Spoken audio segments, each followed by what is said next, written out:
రెండవ దినవృత్తాంతములు 2వ అధ్యాయము 6వ వచనంలో ఇలా రాయబడింది. మా దేవుడు సకలమైన దేవతల కంటే మహనీయుడు.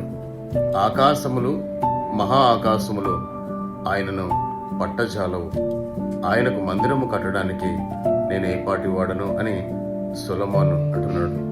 మై ఫ్రెండ్స్, వినండి. ఈ దేహము దేవుని ఆలయమని బైబిల్ చెప్తుంది. నీ దేహము కన్నా గొప్ప మందిరము ఈ భూలోకంలో ఇంకొకటి లేదు. ఆమేన్.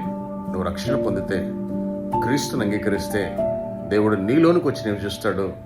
శాంతి, సమాధానము, ఆరోగ్యము, సమృద్ధి, సకలమైనటువంటి దీవెనలు దేవుడు నీలో ఉండి నిన్ను బాగు చేసుకుంటాడు. అంతేకాదు ఆయన ప్రేమను నీలో పెడతాడు.